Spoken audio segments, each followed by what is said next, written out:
Good morning students. आज हम बात करेंगे पावर प्लांट इंजीनियरिंग का जो अपना जो भी लास्ट वाला जो चैप्टर है unit number 6 that is the power plant economics. ठीक है। आज हम वो चैप्टर स्टार्ट करने वाले हैं। सबसे पहले हम उस चैप्टर के बारे में बात करेंगे। बेसिकली चैप्टर दो पार्ट में डिवाइड किया गया है। ठीक है। एक पहला टॉपिक इसका रहेगा। पहला टॉपिक इसका पहला टॉपिक है economic analysis of power plants. ठीक है। पहला एक रहेगा अपना इकोनॉमी के ऊपर और दूसरा रहेगा फिर इसके ऊपर परफॉर्मेंस पैरामीटर्स। ठीक है। बेसिकली दो पार्ट में इस चैप्टर को डिवाइड किया है उसने। सबसे पहले हम बात करेंगे इकोनॉमी के बारे में, पावर प्लांट इकोनॉमी क्या होता है। So the main purpose of design and operation of the plant is to bring the cost of energy produce to minimum. ठीक है। पावर प्लांट इकोनॉमी की क्या जरूरत आने पड़ी उसको कि क्या होता है कि जब वो पावर प्लांट जब वो रन करेगा, ठीक है, एनर्जी प्रोड्यूस करने के लिए, तो मेन पर्पज उसका वही रहेगा कि जो कॉस्ट जो लग रहा है उसको एनर्जी पर आउटपुट जो कॉस्ट दे रहा है तो उसकी प्राइस कैसे रहनी चाहिए, कम रहनी चाहिए। ठीक है। मिनिमम रहनी चाहिए। इसके लिए क्या जरूरत है, पावर प्लांट की इकोनॉमी क्या है। उसके बाद effective utilization of resources minimize the losses in order to increase the profit of the power corps. जो यूटिलाइजेशन हो रहा है रिसोर्सेज का तो वो कम से कम होना चाहिए या फिर इफेक्टिव यूज होना चाहिए, यानी कि उसमें लॉसेस या ड्रॉबैक्स नहीं रहने चाहिए। इससे क्या होगा कि जो आउटपुट है वो कम हो जाएगा और जो एनर्जी की प्राइस है वो बढ़ जाएगी। ठीक है। Let us discuss the power plant economy. So सबसे फर्स्ट पॉइंट जो आएगा अभी पावर प्लांट इकोनॉमी तो वो रहेगा कॉस्ट एनालिसिस, यानी कि सबसे पहले उसकी कीमत क्या है। कॉस्ट बेसिकली डिवाइड होती है दो हिस्से में। कॉस्ट बेसिकली डिवाइड होती है दो हिस्से में। सबसे पहले कॉस्ट रहेगी अपनी फिक्स कॉस्ट, कौन सी रहेगी, फिक्स कॉस्ट, और दूसरी रहेगी ऑपरेशनल कॉस्ट।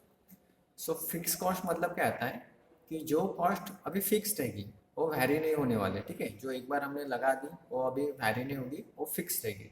उसे बोलते हैं fix cost. Initial cost of the plant, initial cost of the plant which includes, अभी जो इनिशियल जो कॉस्ट लग रहा है प्लांट को बनाने के लिए, ठीक है, उस कॉस्ट को हम बोलते हैं फिक्स कॉस्ट। सबसे पहले उसमें आता है लैंड कॉस्ट।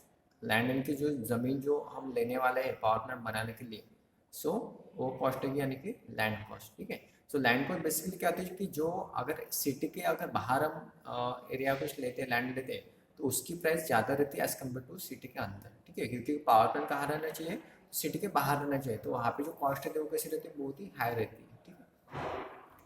उसके बाद सेकंड पॉइंट आता है उसमें बिल्डिंग कॉस्ट, यानी कि जो अभी जो हमें वहाँ पे जो असेंबली करने पड़ेगी, ठीक है, पूरा वो सेटअप वहाँ पे लगाना पड़ेगा, उसके लिए बिल्डिंग लगेगा, ठीक है, इंफ्रास्ट्रक्चर डेवलप करना पड़ेगा, तो उसकी कॉस्ट है इसमें। उसके बाद इक्विपमेंट कॉस्ट, अभी पावर प्लांट रन करने के लिए वेरियस इक्विपमेंट्स लगेंगे, उसकी कॉस्ट। उसका इंस्टॉलेशन कॉस्ट, अभी वो इक्विपमेंट खरीदने के बाद उसको अभी असेंबल करना पड़ेगा, उसको इंस्टॉल करना पड़ेगा, ठीक है, उसकी कॉस्ट लगेगी। ओवरहेड चार्जेस, यानी कि अदर कुछ चार्जेस लगेंगे, इसके ऊपर भी अदर कुछ चार्जेस लगेंगे। तो बेसिकली फिक्स कॉस्ट में there are the five cost. First is land cost, building cost, equipment cost, installation cost and overhead charges. ठीक है। बेसिकली फिक्स कॉस्ट डिवाइड होता है 5 हिस्सों में। आगे हम डिस्कस करने वाले हैं एक एक कॉस्ट के डिटेल में हम डिस्कस करेंगे कि क्या होता है। इसके देखो, फिक्स कॉस्ट मतलब क्या आता है कि the cost analysis of power plant include fix cost and running cost. इसमें कहते हैं फिक्स कॉस्ट भी आता है और रनिंग कॉस्ट भी आता है। ठीक है। जिसके अभी सबसे पहला आएगा अपना land building and equipment cost. सबसे पहला कौन सा रहेगा, land building and equipment cost. Cost of land and building will depend upon the location of the plant. If the plant is situated near the cities, the land will be costlier than this case if it is located away from the cities. ठीक है। अगर away अगर रहा तो उसकी cost तो कैसे रहेगी, हाई रहेगी, ज़्यादा रहेगी। ठीक है। The cost of equipment or the plant is invested cost is usually expressed on the basis of kilowatt capacity installed. तो उसकी जो कॉस्ट है बेसिकली किस चीज़ के ऊपर डिपेंड है कि वो जो पावर प्लांट है वो कितना किलोवाट कैपेसिटी देने वाला है, यानी कि आउटपुट कैपेसिटी उसकी कितनी है। ठीक है। उसके ऊपर डिपेंड रहता है land cost, building and equipment cost. ठीक है। उसके बाद अभी इंटरेस्ट। अभी इंटरेस्ट क्या आता है कि all the enterprises need investment of money and this money may be obtain as loan through bonds and share और from owners of personal funds. अभी इसके लिए जो अभी फंडिंग लगेगा, पावर प्लांट बनाने के लिए जो फंडिंग लगेगा वो कौन से इसमें रह सकते हैं, फिर लोन रह सकता है या फिर शेयर्स रह सकते हैं, 2 पार्टनर 3 पार्टनर मिलकर शेयर्स लगाते हैं उसका भी रह सकता है। ठीक है। तो जब वो इनिशियल जो फंडिंग जो इन्वेस्ट करेगा तो उसके ऊपर क्या लगेगा, कुछ ना कुछ इंटरेस्ट भी लगेगा, एनुअल इंटरेस्ट रहेगा उसके ऊपर। ठीक है। तो उसका कॉस्ट भी कहाँ पे ऐड होगा, फिक्स कॉस्ट में ऐड होगा। ठीक है। उसका डिप्रिशिएशन कॉस्ट। अभी डिप्रिशिएशन कॉस्ट मतलब क्या आता है कि मान लो अगर जब हमने प्लांट को सेटअप कर दिया, उसको अभी रन भी कर रहे हैं, ठीक है, तो ड्यूरिंग जो अभी प्लांट रनिंग कंडीशन में है, तो कुछ अगर मशीन में कुछ बिगाड़ आता होगा या फिर कोई ऐसा पार्ट है जो अभी वेयर एंड टेयर में चला गया एंड फिर उसको अभी रिप्लेस ही करना पड़ेगा कुछ दिन बाद, ठीक है, तो उसके लिए क्या लगेगा, हमें कुछ ना कुछ फंडिंग पहले ही कलेक्ट करके रखनी पड़ेगी, ठीक है। सो उस कॉस्ट को बोलते हैं depreciation cost. The depreciation accounts for the deterioration of the equipment and decrease its value due to corrosion, weathering and wear and tear with use, ठीक है। उसके बाद it also cover the decrease in value of equipment due to obsolescence required to replace the generating plant machinery and expire of useful life, ठीक है। कुछ ऐसे parts लगे कि उसको हमें क्या करना पड़ेगा, रिप्लेस करना पड़ेगा मशीन को अगर चलाना होगा तो बेसिकली जो डिप्रिसिएशन कॉस्ट है वो तीन फार्मूले या तीन मेथड है, उससे हम कैलकुलेट कर सकते हैं। अब जो सबसे पहले जो मेथड रहते हैं वो रहते हैं स्ट्रेट लाइन मेथड, ठीक है। सबसे पहली मेथड आएगी अपनी स्ट्रेट लाइन मेथड, उसके बाद आएगी अपनी sinking fund method, second method रहेगी अपनी सिंकिंग फंड मेथड, और तीसरी रहेगी अपनी डिमिनिशिंग वैल्यू मेथड, ठीक है। सो जो डिप्रिसिएशन कॉस्ट है वो पहले कैलकुलेट करके रखना पड़ता है, ठीक है, क्योंकि हमें कॉस्ट कैसे रहेगी, अभी जब हम पावर प्लांट को लगा रहे हैं तो कॉस्ट हमें पहले पता रहनी चाहिए कि कहाँ हमें कितना फंड जो इन्वेस्ट करना पड़ेगा, ठीक है, क्योंकि सिर्फ सेटअप लगाने से पावर प्लांट पूरा रेडी नहीं होता, ठीक है, तो सारी चीज़ें हमें पहले कैलकुलेट करके रखनी पड़ती है, ठीक है। सो जो डिप्रेशन जो कॉस्ट है वो डिपेंड रहता है कि पावर प्लांट की अपनी एफिशिएंसी कितनी है, हम इनपुट कितना दे रहे हैं, हमें आउटपुट कितना मिलेगा, उस हिसाब से हम क्या करते हैं डिप्रिसिएशन कॉस्ट को हम अलग से निकाल के रखते हैं, ठीक है। सो इसके भी कुछ अलग मेथड है, तो जैसे पहले मेथड है स्ट्रेट लाइन, उसका सिंकिंग फंड है, डिमिनिशिंग वैल्यू, ठीक। सो बेसिकली डिप्रिसिएशन कॉस्ट हम तीन मेथड से निकालते हैं, ठीक है। सो चलो देखते हैं सबसे पहले स्ट्रेट लाइन मेथड। अभी स्ट्रेट लाइन मेथड का फार्मूला है capital A is equal to P minus C divide by N, ठीक है। Capital A is equal to P minus C divide by N.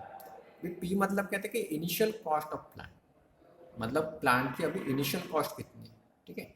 उसके बाद कैपिटल एस मतलब कहते हैं salvage value at the end of the plant life, अभी plant life के बाद हमें कितनी वैल्यू उससे मिलने वाली है, और यह नहीं कि प्लांट लाइफ इन ईयर्स, उसका टोटल ईयर्स, तो उससे हम क्या करते हैं, हम डिप्रेशन कॉस्ट हम निकाल सकते हैं, ठीक है, इस मेथड से। ये रहेगा अपना पहला फार्मूला। देखो ए मतलब the amount to be kept aside per year as depreciation amount, मतलब पर ईयर के हिसाब से हम डिप्रेशन अमाउंट हम अलग निकाल के रख सकते हैं, ठीक है। सो ईयर के हिसाब से रहता है, ठीक है, ये हमें पहले कैलकुलेट करके रखना पड़ता है स्ट्रेट लाइन मेथड में।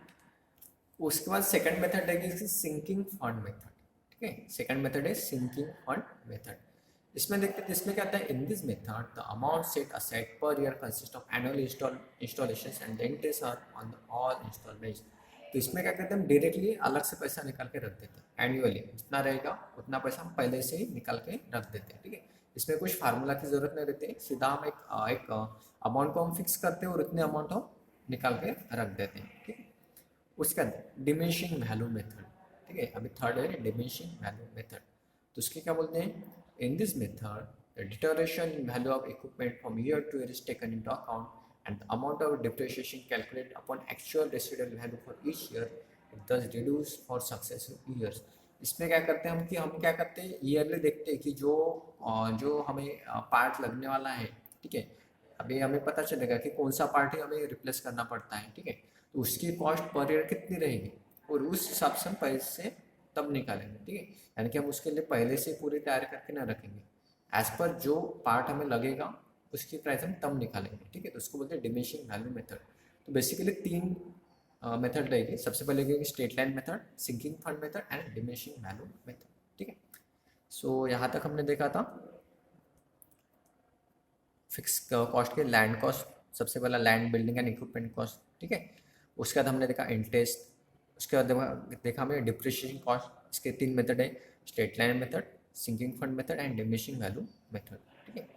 इसके बाद वाले लेक्चर में हम इसके जो रिमेनिंग टाइप्स है उसके बारे में देखेंगे और उसके बाद ऑपरेशन कॉस्ट देखेंगे, ठीक है। Thank you.